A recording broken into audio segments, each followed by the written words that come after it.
बाबा साहब का वो भाषण जो जाति तोड़क मंडल लाहौर में 1936 में होना था, लेकिन हुआ नहीं। उस भाषण की प्रतियां छपवा कर बिकवा दी गई, जिस पर मोहनदास करमचंद गांधी ने अपने पेपर हरिजन में बाबा साहब डॉक्टर भीमराव अंबेडकर व जाति तोड़क मंडल के आयोजक संतराम बीए पर जो आरोप प्रत्यारोप किए थे, उनका बाबा साहब डॉक्टर भीमराव अंबेडकर बिंदुवार उत्तर दे रहे हैं, जवाब दे रहे हैं। पिछले एपिसोड में जवाब नंबर 2 बताया गया था। आज उसका तीसरा जवाब जो बाबा साहब पे जो गांधी जी ने आरोप लगाए हैं, उसका जो उत्तर दे रहे हैं, जो जवाब दे रहे हैं, वो सुनने लायक है, समझने लायक है। तो बाबा साहब डॉक्टर अंबेडकर कहते हैं, अब मैं महात्मा द्वारा उठाए गए मुद्दों के मूल बातों का परीक्षण करना चाहता हूँ। महात्मा का पहला मुद्दा यह है कि मैंने शास्त्रों से जो उद्धरण दिए हैं वे प्रामाणिक नहीं हैं। मैं स्वीकार करता हूं कि इस विषय पर मेरा अधिकार नहीं है, लेकिन मैं ये बताना चाहता हूं कि मैंने जो भी उद्धरण दिए हैं वे सभी स्वर्गीय तिलक की किताबों और लेखों से लिए गए हैं, यानी इधर उधर से नहीं, श्री तिलक की किताबों से लिए गए हैं, उनके लेखों से लिए गए, जो संस्कृत भाषा और हिंदू शास्त्रों के अधिकारी विद्वान थे। इसके लिए कौन थे? तिलक। महात्मा का सारा मुद्दा यह है कि इन शास्त्रों की व्याख्या विद्वानों द्वारा नहीं। बाबा साहब कहते हैं कि महात्मा वो शब्द यूज करते हैं मोहनदास करमचंद गांधी के लिए कि शास्त्रों की व्याख्या विद्वानों द्वारा नहीं बल्कि संतों द्वारा की जानी चाहिए, और संतों की समझ के अनुसार शास्त्र जाति और अस्पृश्यता का समर्थन नहीं करते। ये गांधी जी कह रहे हैं कि शास्त्रों की व्याख्या विद्वानों द्वारा ना करना चाहिए बल्कि संतों द्वारा करना चाहिए, और संत जाति और अस्पृश्यता में का समर्थन नहीं करते हैं। यानी जाति का और अस्पृश्यता दोनों का समर्थन कौन नहीं करता है? संत। पहले मुद्दे के बारे में मैं महात्मा से पूछना चाहता हूं कि इससे किसी को क्या फर्क पड़ता है कि शास्त्रों में मिलावट है या नहीं। अब बाबा साहब सवाल करते हैं कि मैं पूछना चाहता हूं कि इससे क्या फर्क पड़ता है कि शास्त्रों में मिलावट है या नहीं, और यह कि संतों ने उनकी व्याख्या अलग तरह से की है। जो शास्त्र प्रामाणिक है और जिनमें मिलावट है, उन दोनों के बीच जनसाधारण फर्क नहीं करता। यानी जो शास्त्र प्योर हैं, प्रामाणिक हैं, और या जिनमें मिलावट है, इनका फर्क जनसाधारण क्या जाने, नहीं करता है। जनसाधारण को तो ये भी नहीं पता है कि शास्त्र हैं क्या। वह सब कहते हैं जनसाधारण को तो ये भी पता नहीं है कि शास्त्र क्या चीज़ है, किसका नाम है शास्त्र। अनपढ़ होने के कारण उन्हें मालूम नहीं है कि शास्त्रों में क्या लिखा हुआ है। जो उसे बताया गया है उस पर उसने विश्वास किया, और उसे वो बताया गया वह यह है कि शास्त्रों के अनुसार जाति और अस्पृश्यता का पालन करने को शास्त्रों में धार्मिक कर्तव्य माना गया है। उसको क्या बताया गया है कि शास्त्रों के अनुसार जाति और अस्पृश्यता का पालन करना शास्त्रों में धार्मिक कर्तव्य माना गया है। उसे तो ये बताया गया है। आगे कहते हैं, जहाँ तक संतों की बात है तो ये स्वीकार करना होगा कि महज विद्वानों की तुलना में उनकी शिक्षाएं चाहे जितनी भिन्न और उदांत रही हों, वो चिंतन के स्तर पर बेअसर रही हैं। उनके बेअसर होने के 2 कारण हैं। प्रथम, किसी भी संत यहाँ ब्रैकेट में कर देते हैं हिंदू संत, क्योंकि अन्य समुदायों में भी संत है।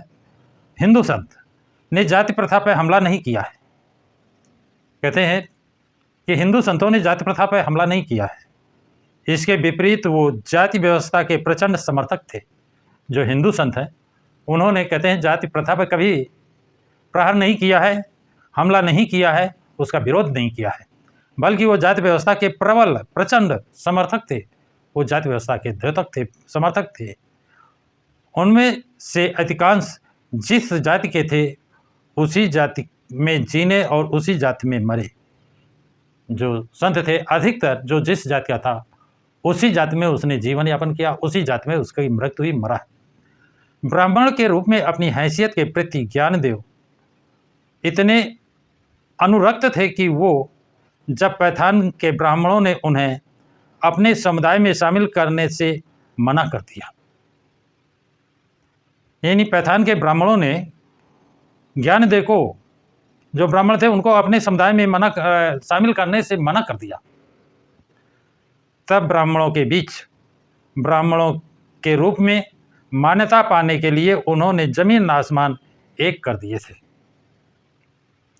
और संत एकनाथ ने भी, जिन्हें नायक के रूप में रखकर धर्मात्मा नाम की फिल्म बनी थी, आपको मालूम होगा एक पिक्चर धर्मात्मा नाम की पिक्चर बनी है, उसमें मुख्य नायक थे संत एकनाथ, क्योंकि उन्होंने अस्पृश्यों को छूने और उनके साथ भोजन करने का साहस दिखाया था।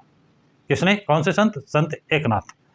संत एकनाथ जो नायक का काम किया था किसमें? धर्मात्मा फिल्म में। उन्होंने क्या काम किया था कि अस्पृश्यों को छूने का और उनके साथ भोजन करने का साहस उन्होंने दिखाया था। ऐसा इसलिए नहीं किया कि वो जाति के विरोधी थे। बाबा साहब क्लियर कर रहे हैं, स्पष्ट कर रहे हैं कि ऐसा इसलिए नहीं कि वो जाति के विरोधी थे, बल्कि इसलिए किया कि उन्हें लगता था कि इससे जो छूत लगेगी उसे गंगा नदी में पवित्र जल में एक डुबकी लगाने भर से धोया जा सकता है। यानी उन्होंने अस्पृश्य को छुआ क्यों और उनके साथ भोजन क्यों किया? कि उनको विश्वास था गंगा के शुद्ध जल में एक डुबकी लगाने से यह अस्पृश्यता समाप्त हो जाएगी, जो उन पर कलंक लगेगा वो खत्म हो जाएगा। आगे कहते हैं, जहाँ तक मेरी जानकारी है संतों ने कभी भी जाति और अस्पृश्यता के खिलाफ अभियान नहीं चलाया।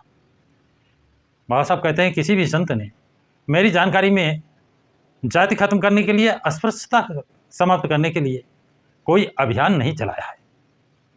मनुष्यों के बीच संघर्ष से उन्हें कोई मतलब नहीं था, यानी मनुष्यों के बीच में क्या संघर्ष हो रहा है इससे उन संतों ने कोई मतलब नहीं रखा। उनका सरोकार मनुष्य और ईश्वर के बीच संबंध था। उनका सरोकार क्या था? मनुष्य और ईश्वर के बीच में संबंध। उन्होंने ये सीख नहीं दी कि सभी मनुष्य बराबर हैं। इन्होंने संतों ने कभी ये सीख नहीं दी, ये नहीं बताया, न सिखाया कि सभी मनुष्य बराबर हैं। उनकी सीख ये थी, उनका शिक्षा ये थी कि ईश्वर की नज़र में सभी मनुष्य बराबर हैं। ईश्वर की नज़र में बराबर है, लेकिन सभी मनुष्य बराबर हैं।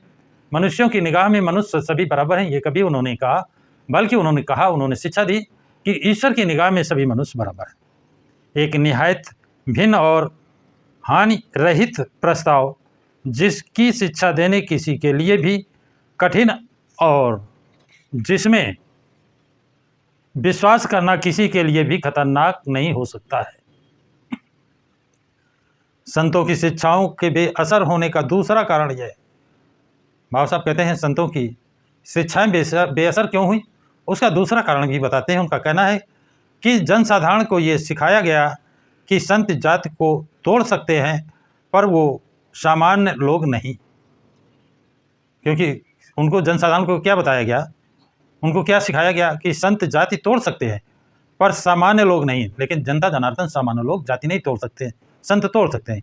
इसलिए कोई भी संत अनुकरणीय उदाहरण नहीं बन सका। अनुकरणीय उदाहरण कि उसका अनुकरण किया जा सके, क्योंकि किसी संत ने जाति तोड़ने का अभियान नहीं चलाया, अस्पृश्यता समाप्त करने का अभियान नहीं चलाया। वह हमेशा एक पवित्र व्यक्ति बना रहा जिसका आदर किया जाए। वो ऐसा व्यक्ति बना रहा, ऐसा पवित्र बना रहा जो आदर उसका होता रहे। जनसाधारण जाति और अस्पृश्यता का प्रबल समर्थक रहा है।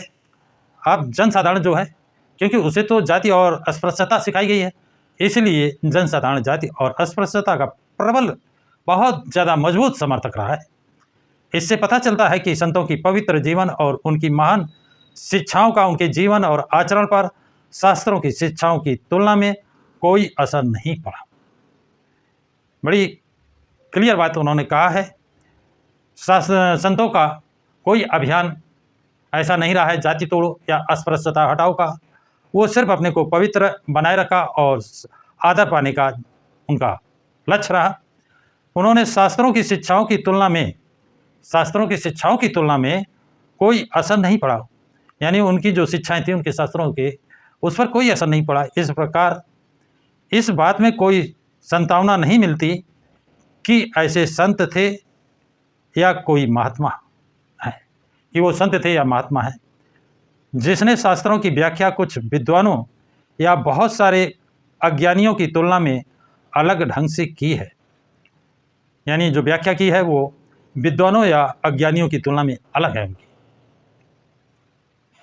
अतः जनसाधारण में शास्त्रों की धारणा अलग है। यह एक ऐसा लक्ष्य है जिस पर अवश्य विचार किया जाना चाहिए। और साहब कहते हैं ये ऐसा लक्ष्य है, उद्देश्य है जिस पर विचार करना चाहिए। शास्त्रों की सत्ता को जो अभी भी जनसाधारण के आचरण को अनुशासित करती है, चुनौती देने के अलावा इस स्थिति का सामना कैसे किया जा सकता है, यह एक ऐसा प्रश्न है जिस पर महात्मा ने विचार नहीं किया। इस प्रश्न पर महात्मा यानी गांधी जी ने कोई विचार नहीं किया है।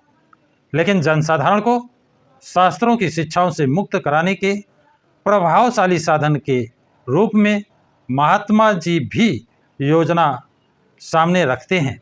महात्मा जी क्या योजना सामने रखते हैं? उन्हें ये स्वीकार करना होगा एक नेक आदमी द्वारा जिया जा रहा पवित्र जीवन उसके लिए चाहे कितना उदात्त ही हो, लेकिन संतों और महात्मा के प्रति जनसाधारण का जो नज़रिया है, आदर करना पर अनुकरण ना करना।